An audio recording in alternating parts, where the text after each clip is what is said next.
Hi, I'm Millie. I'm autistic and ADHD, and I make videos about neurodiversity. I just wanted to talk today about an idea I've had for a while. It's just something I've been thinking about for a long time. It's like a little bit of a dream of mine, I guess, is it's just about communal living for autistic people, but like specifically with using co-housing as the model for living. I've just, ever since I heard about co-housing, I've just been super excited about it. It just seemed like, to me, the the the perfect setup for how I would want to live personally. Um, I know it's, like living together with other people with autism or disabilities or whatever is not a new idea, but I think co-housing specifically is fairly new, and maybe people haven't even heard of co-housing.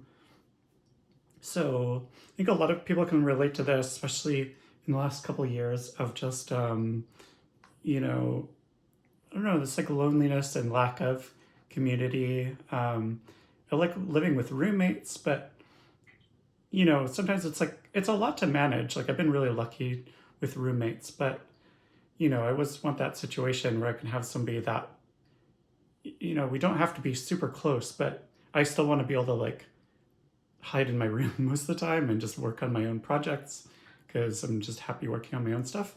But I'm still very social, and like I think that's a common misconception about autism is that like yes, maybe we more are like I do want to be on my own, and I'm always like have a lot of intrinsic motivation and a lot of projects I want to work on, but I still really do get lonely, and I get really lonely, and I want to, I don't know, like I want to talk to people, I like hearing people's perspectives, and but I just want to see somebody for a little bit, like right at the time when I want to, and then just kind of retreat back into my room. When you have a lot of difficulty with like executive functioning, so it just becomes really difficult to make plans and stick to plans, and I really try with my friends and stuff. But yeah, it's not the same as just having people right around you where you live, right? So this is generally it's loneliness and like lack of community really affecting was mental health, and that's really affecting my mental health. And I feel like just that's been one of my main goals for years now is just searching for community, right? And I have some good friends, but I just don't really have community, and I don't have any family close by. So yeah, um,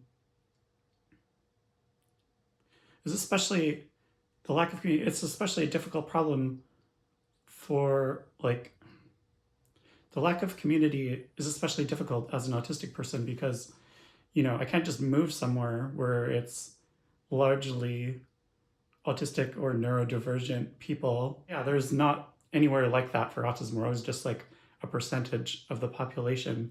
So yeah, when you live in the smaller town you live in, there's just less and less people that, of it's my culture, like people I understand and feel safe around.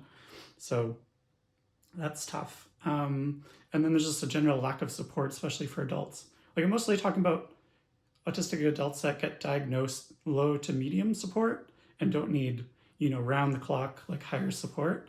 Like there are programs for higher support, and I'm not saying it's probably not adequate, but I'm mostly just talking about people who are mostly independent, but like I do need some kind of support almost every day. Yeah, so I need day-to-day support just for small things like sorting out finances and cooking and staying fed and keeping on top of exercise and communication with non-autistic people, and sorting things like and emotional regulation and these kind of things. And that's a lot of things I'm working on with occupational therapy. But if I have had autistic people like around I was living with, we could just work on it together on kind of a daily basis, right? Like an informal peer support kind of thing. And, and then on my worst days, it's like when people see me, they're just always seeing me kind of at my best, because otherwise they just wouldn't see me, right? Or like I'm doing this video. If you watch videos of autistic people, right, that's just by definition going to be at a time. Yeah, I've been thinking about doing this for a couple months. I haven't made a video because just trying to because I'm trying to do it on a time when I have the energy. And on my worst days, it's like if I have a shutdown or a meltdown or just it's a bad day, and then I really just can't do anything, and I don't eat properly, and I'm just stuck, and yeah, and lonely, and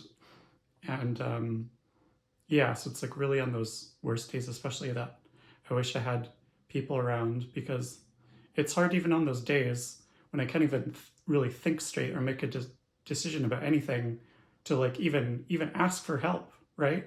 Like that even becomes too difficult to even arrange how think about which of my friends I can even ask for help. So I talked a bit about peer support groups, and it's nice if you have those available. There's some I can go to. Very few are in person, of course, the last couple of years, and more online. And the thing with in person is that then again, it's like the issue of getting out of the house and just already being a better day. So it might be not the day when you need the most support, and you just have that hour or two to cram everything in, and everybody else, of course, is trying to support each other. Everybody wants to talk about their own issues, but you don't have that moment to moment, just over your life, in the moment, help from somebody, or the ability to help each other out. And if you're living in a smaller place like I do, there's just not that many autistic or just generally neurodivergent people as there would be in a bigger city. Online, you can reach more people, but then you have the same issue of it just being an hour, maybe every couple of weeks or once a month or something. So yeah, again, it's just hard to just cram everything into that small amount of time, and then it feels so good for that hour, and then it's just over, and then you're kind of back to feeling like, oh, but I don't have somebody right here when I need them. And if it's online, people might be even further away or in another city. And I have lovely, amazing friends through things like Discord, and they're in other countries, and we help each other so much through writing, but they're different time zones and they're literally in a different country. So we just can't just be there in person when we need each other, right? It's just not the same as community or family. So this is really where the idea of co-housing to me makes sense, because then you have people around who could maybe help support you in your day-to-day, but they're always there and just literally living in the same building as you. So let's talk a little bit more about what my idea is exactly, and what co-housing is, if you don't know what that is as well. If you don't know what co-housing is, I'll read the definition. So this is from cohousing.ca. So cohousing is the name of a type of collaborative housing that attempts to overcome the alienation of modern housing, where few people know their neighbors and there's little sense of community. The future residents are integral to the design and development of the community. Co-housing combines the autonomy of compact, self-contained private dwellings with the benefits of shared, spacious community amenities that typically include a large dining room, kitchen, recreation spaces, meeting rooms, children's play spaces, guest rooms, workshops, and gardens. If I was in some other kind of community with just non-autistic people around, I'd always be wondering if I have to mask, is it safe?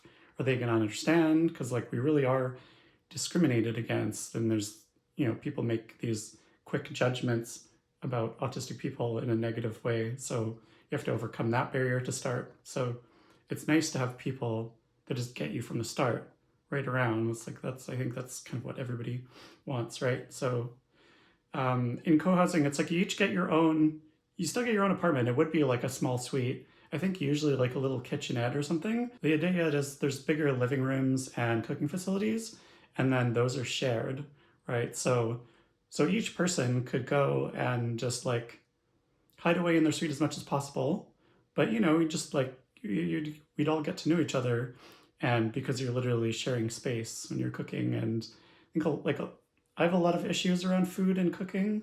Maybe another autistic person has less, or we could all support each other in like helping each other cook and shop and, just keep on track of nutrition and stuff. Like, I would love that aspect, especially. And yeah, just watch out for each other, like figure out, yeah, just that peer support kind of stuff. Like, if we're talking to people in our life and having trouble communicating with somebody, we can just talk it out.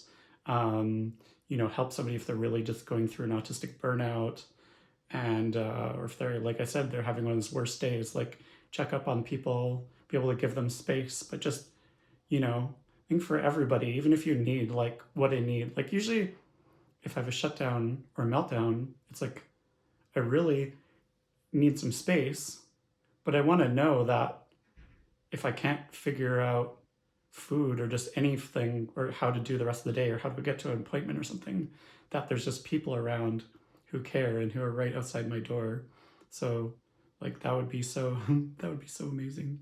Usually co-housing sites are not meant to be supportive housing at all, but I think if you had autistic people all in one building, all in one site, then it would be really worthwhile. Like, maybe you wouldn't have somebody on site all the time, but it would be really efficient to just have a meeting room and then have like a shared um, like counselor that everybody sees, maybe like group counseling. It's not always the best for autistic people, but like even just somebody there who could connect you to a neurodivergent counselor or other neurodivergent friendly services, right? Because they're really hard to find, even if you do have the money. And then something like shared occupational therapy groups, right? Because then it wouldn't be as expensive and you could do that as a group.